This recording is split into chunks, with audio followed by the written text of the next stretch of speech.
जी तो स्टूडेंट्स अस्सलाम वालेकुम। तो स्टूडेंट्स ये रहा हमारा क्वेश्चन नंबर 1 ऑफ एक्सरसाइज 3.3। तो इसे हमने क्या करना है जी, हार्मोनिक चेक करना है, क्या ये फंक्शन हार्मोनिक है कि नहीं। तो चलें, उसके लिए हमें क्या कंडीशन चाहिए, हमें partial square over partial square you और पार्शियल एक्स स्क्वायर चाहिए और पार्शियल स्क्वायर यू और पार्शियल वाई स्क्वायर चाहिए। तो पहले मैं इसका एक्स के लिहाज से पार्शियल डेरिवेटिव लेता हूँ यू का एक्स के लिहाज से।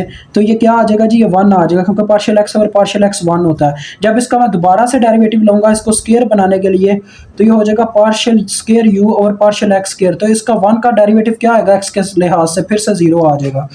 अब मैं लेता हूँ वाई के लिहाज से, देखें partial U over partial Y, पहले वाई के लिहाज से ट्राई करूंगा। तो क्या आ जाएगा, एक्स है स्टूडेंट्स, एक्स को वो कांस्टेंट ही समझेगा तो ये 0 आ जाएगा। और जब इसका दोबारा से डेरिवेटिव ले भी लूँ तो 0 का डेरिवेटिव 0 ही होता है y के लिहाज से, ठीक है। तो ये मेरे पास आ गया। आपने इससे पहले वाली वीडियो जिसमें मैंने थ्योरम को एक्सप्लेन किया है कि क्या है ये हमारा हार्मोनिक थ्योरम, उसको आपने जाके देख लेना है, जिसमें हम लैपलेस थ्योरम की इक्वेशन इस्तेमाल करते हैं और उसके लिए हमें लिखना पड़ता है कि लैपलेस इक्वेशन इज देयर, या आप इस तरह से लिख सकते हो लैपलेस इक्वेशन के आगे रेशियो लगा दो जिससे उसे पता चल जाए कॉलन, और ये जिससे उसे पता चलता है लैपलेस इक्वेशन के बारे में बात कर रहा है बच्चा। तो पार्शियल स्क्वायर यू और पार्शियल एक्स स्क्वायर लैपलेस का ये कहना था कि इन दोनों को अगर आप जमा करवा दो तो आपका आंसर 0 आना चाहिए। क्या ये आंसर 0 आता है? बिल्कुल, देखो 0 जमा 0, हैंस दिस इज सेटिस्फाइड। तो लिहाजा हम उसको कह देंगे the Laplace equation is satisfied, hence the given function is harmonic and also analytic in any domain. बस ये आपका क्वेश्चन का आंसर है। मुझे उम्मीद है आपको इसकी अभी तक समझ आ गई है। अब हम इसका नेक्स्ट क्वेश्चन भी ट्राई करते हैं, वो भी काफ़ी ईजी है। हाँ जी, तो स्टूडेंट्स देखो ये हमारा क्वेश्चन नंबर 2 है, इसमें भी हमने वही काम करना है। देखो यू ये हमारे पास दिया गया है, तो लिहाजा पहले हम निकाल लेते हैं पार्शियल यू और पार्शियल एक्स। तो आपको पता है इसने सिर्फ एक्स वाले फंक्शंस को अपने लिए क्या समझना है, वेरिएबल समझना है। तो 2x का हमारे पास क्या आ जाएगा, देखें 2 पीछे हट जाएगा और पार्शियल एक्स 1 आ जाएगा, तो इसका 2 निकल आएगा हमारे पास, ठीक है। चलिए एक स्टेप आपके लिए करते हैं, जो बच्चे नहीं समझ पाते उनके लिए। देखो ये इस तरह से आ जाएगा और यहाँ पे क्या होगा, 2y पीछे हट जाएगा और पार्शियल एक्स और पार्शियल एक्स आ जाएगा। तो नेक्स्ट स्टेप में हमारे पास आ जाएगा पार्शियल यू और partial X which is equal to 2 minus 2y, इस तरह से, ठीक है। और जब मैं इसका y के लिहाज से लूंगा, चले y का बाद में लेते हैं, y के लिहाज से बाद में लेते हैं। अब मैं लेता हूँ इसका स्क्वायर के लिए, यानी कि दोबारा से पार्शियल डेरिवेटिव एक्स स्क्वायर के लिए करता हूँ ये फॉर्म बनाने के लिए। देखो जब से इसका फिर से एक्स के लिहाज से होगा तो ये तो टोटली 0 हो जाएगा क्योंकि इसमें एक्स का कोई नामो निशान ही नहीं है, तो ये 0 इक्वेशन दे देगा क्योंकि ये दोनों कांस्टेंट है पार्शियल और पार्शियल एक्स के लिए। अब मैं यहाँ पे वाई के लिहाज से यू का लेने लगा, देखें 2x उसके लिए कांस्टेंट कहलाएगा जब वो पार्शियल यू और पार्शियल वाई का रहा होगा, यानी कि पार्शियल और पार्शियल वाई के लिहाज से जब 2x का चेक किया जाएगा, देखें कुछ ये 0 हो गया और उसके बाद 2x पीछे हट गया और पार्शियल वाई और पार्शियल वाई आ गया।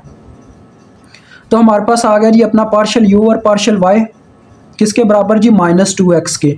अब जब मैं इसका फिर से लूंगा डेरिवेटिव ये फॉर्म बनाने के लिए पार्शियल स्क्वायर यू और पार्शियल वाई स्क्वायर, तो ये 0 आ जाएगा क्योंकि इसमें y का नामो निशान ही नहीं है। लिहाजा देखें मुझे यहाँ पे लिखने की ज़रूरत नहीं है, वही चीज़ है कि लैपलेस इक्वेशन यहाँ पे भी सेटिस्फाई करती है। लैपलेस इक्वेशन जो कि थी हमारे पास स्टूडेंट्स, मैं एक दफ़ा यहाँ पे मेंशन कर देता हूँ, वही हम आगे क्वेश्चंस में इस्तेमाल करते हैं।